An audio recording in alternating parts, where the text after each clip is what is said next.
Good morning, guys and girls.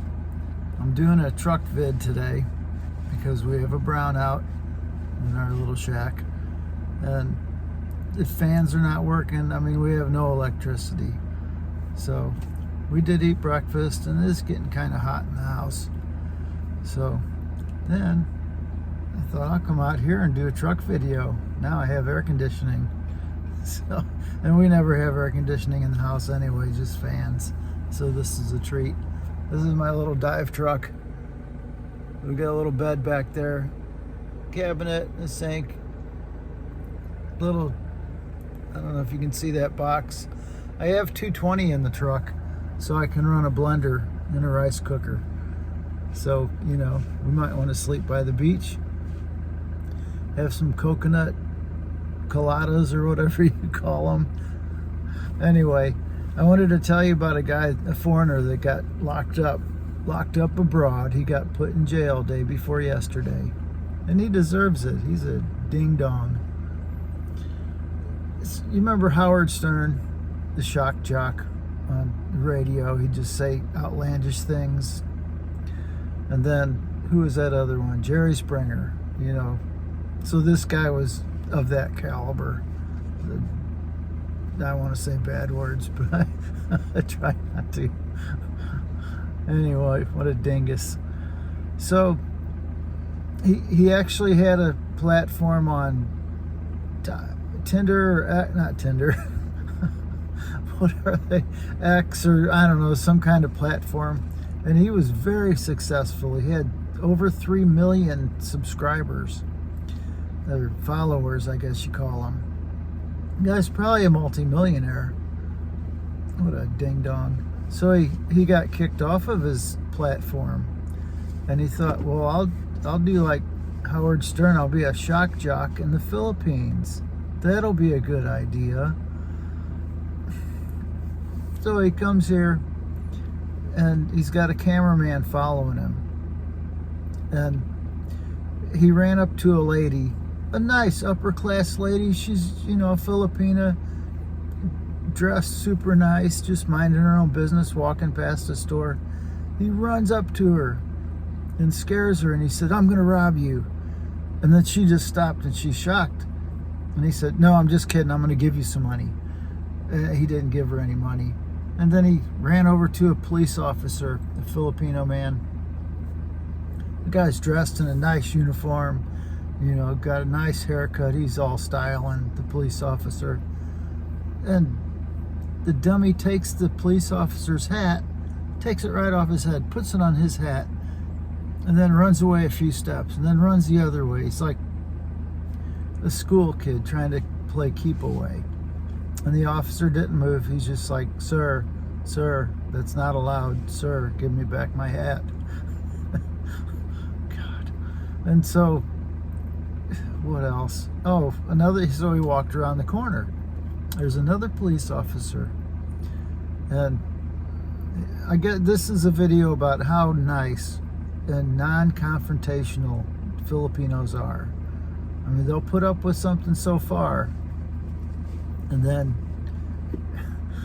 I wouldn't give 2 bits for your life if you push them too far. You know, they're just not going to take it. But there's something called Pakikisama here. It's all Filipinos want to get, there's a word for it. Everyone wants to get along. Just be friendly, be calm, and get along. I'm sure one of my subscribers' wives are going to say, "No, Joe, it's not Pakikisama." Anyway, so he walks around the corner, and there's a motorcycle cop standing on the sidewalk. And his nice, shiny, you know, police motorcycles there with a light on the back and everything. The idiot gets on the motorcycle, on the police motorcycle, and kicks it into neutral. And the officer's just standing there. He doesn't attack him or anything. I would have. And so he starts walking or running down the street. He's sitting on the motorcycle, but he's pushing it down the street really fast because he found neutral, you know. And the officer just stood there. He's not going to be played by this guy. He's trying to make a fool out of the police officer. And officer knows he doesn't have the keys. He's not going to get very far. And he just did a lot of stupid stuff. And like I say, he's probably a multi-millionaire. So yesterday morning, I'm watching YouTube. He got put in jail. And he's locked up abroad. And he deserves it. You just can't go around making fools out of police officers here. And citizens, that's ridiculous. He didn't pick on any expats because he knows they'll get knocked out. So he got arrested. I think that's great news. And it's probably serious, 8 to 10 years in prison, because he's done some other it's illegal to gamble here. He filmed himself gambling because he's a dum-dum. And his cameraman's a ding-dong because he filmed it all, so he's complicit. Gambling, stealing the motorcycle. You can't mess with an officer's uniform. That's definitely against the law. And attempting to rob this woman, and he was just joking to be a shock jock, but yeah, what an idiot. Kick him the hell out of the country, as I say. So, yeah, he hasn't been charged yet, but he's facing, from what I've heard, 8 to 10 years.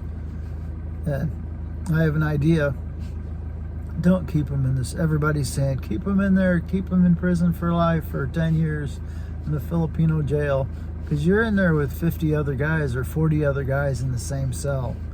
You get a bucket to do your business in.